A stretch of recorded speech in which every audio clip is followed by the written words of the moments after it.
नमस्कार दोस्तों। आज मैं एक बहुत सीधी सादी बात आपसे करने आया हूँ। बिल्कुल सिंपल सा बात करने आया हूँ और हमारे देश के प्रधानमंत्री के बारे में बताने आया हूँ कि आज जो 2025 चल रहा है, हमारे नरेंद्र मोदी इतने स्मार्ट हैं कि 2025 में वो 1945 की बातें करते हैं, 1947 की बातें करते हैं, जब हमारा देश आज़ाद हुआ था। और हमारे देश आज़ाद होने के बाद जो पहला व्यक्ति जो देश के प्रधानमंत्री बने, वो जवाहरलाल नेहरू थे।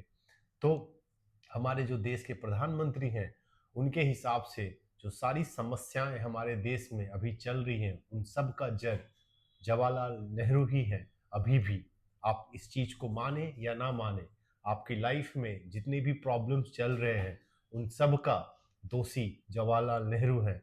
आज के प्रधानमंत्री के हिसाब से प्रधानमंत्री किसी भी चीज के लिए, किसी भी प्रॉब्लम के लिए कोई जिम्मेवार नहीं है। अगर आज $1 90 रुपीज के बराबर हो गया है, तो उसके लिए भी हमारे हमारे देश के हमारे देश के प्रधानमंत्री नरेंद्र मोदी दोषी नहीं है। हमारे अभी भी नेहरू जी दोषी हैं।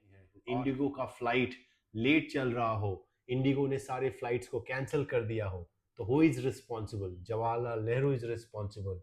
बैंक की लाइनें लंबी हो गई हो, तो जवाहरलाल नेहरू इज रिस्पॉन्सिबल। क्योंकि आजकल नेहरू की आलोचना करना देशभक्ति का नया टेस्ट बन गया है। आज वही लोग नेहरू जी की आलोचना कर रहे हैं जो अपने आप को देशभक्त मानते हैं। हालांकि उन लोगों को ये नहीं पता कि जब हमारा देश आज़ाद हुआ था, तो इस देश की स्थिति, इस देश की कंडीशन बहुत खराब थी। वैसे कंडीशन में अगर कोई व्यक्ति देश का प्रधानमंत्री बनता है, तो उसके कंधों पर, उसके जो शोल्डर्स हैं, उन पे इतनी बड़ी जिम्मेवारी होती है देश को आगे ले जाने की। बट नहीं, आज 2025 है, आज़ादी के 75 साल, 76 के साल के बाद भी हम अभी भी देश के पहले प्रधानमंत्री को जिम्मेवार मानते हैं। यही हमारे नरेंद्र मोदी का मानना है कि आज हमारी लाइफ में जो भी प्रॉब्लम्स चल रहा है, उन सब के लिए जवाहरलाल नेहरू रिस्पॉन्सिबल है। अगर आपने नेहरू की आलोचना की, तो आप अच्छे नागरिक हैं। अगर नहीं की, तो समझ लो कि आपको कोई ना कोई पेनल्टी और जुर्माना लग सकता है। चाहे हमारे देश में इनइक्वालिटी काफी ज्यादा बढ़ गया हो, अमीर और गरीब में डिफरेंस काफी ज्यादा हो गया हो, लेकिन रिस्पॉन्सिबल कौन है? तो जवाहरलाल नेहरू रिस्पॉन्सिबल है। अगर लास्ट 11 सालों में 4,000 से ऊपर टेररिस्ट एक्टिविटी हुआ हो, बहुत 10,000 से ज्यादा सोल्जर एंड सिविलियंस मारे गए हो, लेकिन रिस्पॉन्सिबल कौन है? नेहरू जी रिस्पॉन्सिबल है। तो जो विद्वान लोग हैं, उनका भी यही कहना है कि देश की आज सारी स्थिति नेहरू जी की वजह से है। और हमारे जो प्रधानमंत्री है, पर जवाहरलाल नेहरू को ही दोषी मानते हैं। आपकी जिंदगी में जितनी भी दिक्कतें आ रही हैं, उन सब के लिए जवाहरलाल नेहरू जी रिस्पॉन्सिबल है। यही हमारे नरेंद्र मोदी जी का कहना है। हमारे नरेंद्र मोदी जी का कहना है कि अगर रुपया गिरता जा रहा है, भारत सरकार की इज्जत गिरती जा रही है, हमारे देश की इज्जत गिरती जा रही है, तो नेहरू जी रिस्पॉन्सिबल है। गोवा के नाइट क्लब में अगर आग लग गया हो, तो वो भी नेहरू जी रिस्पॉन्सिबल है। अमेरिका ने भारतीयों को डिपोर्ट किया हो, हाथों में हथकड़ियां और पैरों में बेड़ियां लगाकर डिपोर्ट किया है अमेरिका, तो भी हमारे नेहरू जी रिस्पॉन्सिबल है। यही हमारे प्रधानमंत्री नरेंद्र मोदी जी का कहना है कि इस देश में जो भी हो रहा है, अगर पेट्रोल के दाम बढ़ रहे हैं, तो भी नेहरू जी रिस्पॉन्सिबल है। दिल्ली में पॉल्यूशन बढ़ रहा है, तो भी नेहरू जी रिस्पॉन्सिबल है। और हमारे देश में लगता है अभी भी नरेंद्र मोदी हमारे देश के प्राइम मिनिस्टर नहीं है, अभी हमारे देश के प्रधानमंत्री जवाहरलाल नेहरू हैं।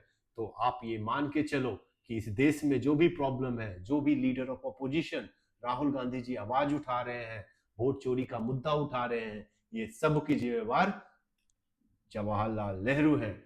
यहां तक कि अगर आपके घर में दाल दाल हल्की फीकी पड़ गई हो, तो वैज्ञानिक का यही मानना है कि नेहरू जी रिस्पॉन्सिबल है। मोदी सरकार में अगर फ्लाइटें बंद हो गई हो, बच्चे बुजुर्ग फंस गए हों, लेकिन अपराधी आराम से निकल जाते हैं, तो भी इसका एक ही जवाब है कि नेहरू जी रिस्पॉन्सिबल है। इतिहास का ज्ञान नहीं है, किताबें पढ़ने की जरूरत नहीं है, बस नेहरू को आलोचना करते रहिए क्योंकि बिना पढ़े लिखे आलोचना करना ही न्यू इंडिया का स्किल है। जैसे हमारे देश के प्रधानमंत्री पढ़े लिखे नहीं है, वो एक नंबर के अनपढ़ गवार है, इसीलिए वो हर हर चीज के जिम्मेवार नेहरू जी को मानते हैं। यही दिक्कत है हमारे देश के प्रधानमंत्री के साथ कि वो 2025 में भी 1947 की चीजें लोगों को याद दिलाते रहते हैं। उनकी अपनी कोई जिम्मेवारी नहीं है। उन्होंने देश की संपत्ति कुछ अरबपतियों को दे दिया है, देश का एसेट्स अपने मित्रों को दे दिया है। तब भी इस चीज के लिए भी नेहरू जी जिम्मेवार हैं।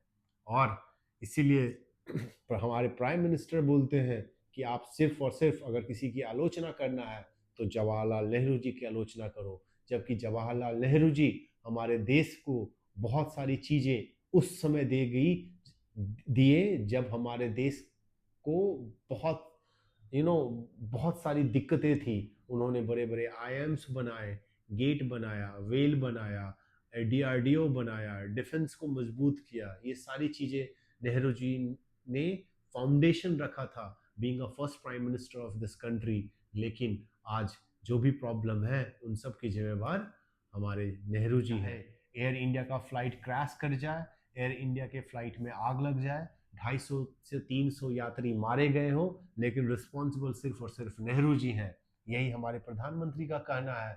वो हमारे संसद में जब 2025 में कोई भाषण देते हैं तो हर भाषण में उनका जो रिस्पॉन्सिबल पर्सन जो होता है, जिसकी जो गलती होती है, वो हमारे देश के पहले प्रधानमंत्री नेहरू जी की सबसे ज़्यादा गलती होती है। 1947 में जो प्रधानमंत्री देश के बने वो रिस्पॉन्सिबल है हर चीज़ के लिए।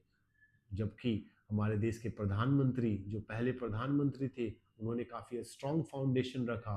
उन्होंने डीआरडीओ बनाया, उन्होंने गेल बनाया, वेल बनाया, पीएसयूज बनाए, एम्स बनाए, बड़े बड़े डैम्स बनाए।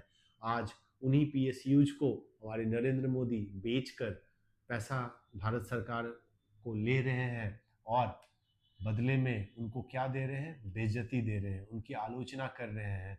अगर जितना काम हमारे देश के पहले प्रधानमंत्री जवाहरलाल नेहरू ने किया उसका 25-30% भी नरेंद्र मोदी कर लेते तो मैं मानता कि नरेंद्र मोदी आज की डेट में काफ़ी सक्सेसफुल प्रधानमंत्री हैं। लेकिन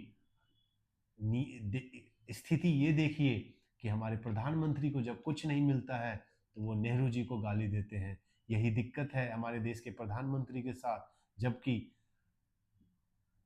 नरेंद्र मोदी जितने दिन प्रधानमंत्री रहे हैं, जितने साल प्रधानमंत्री रहे हैं, 11 साल 12 साल उनका हो गया, उतना साल नेहरू जी ने जेल में बिताया है। तो आप मानिए और आप खुद देखिए कि क्या आपकी सारी समस्याओं का जड़ जब हमारे देश के पहले प्रधानमंत्री जवाहरलाल नेहरू है या नरेंद्र मोदी है। आप खुद समझिए और खुद देखिए कि क्या आपके लिए अच्छा है और क्या आपके लिए बुरा। बहुत बहुत धन्यवाद। सुधीर कुमार, इम्पैक्ट क्रॉनिकल से साइनिंग ऑफ। Thank you.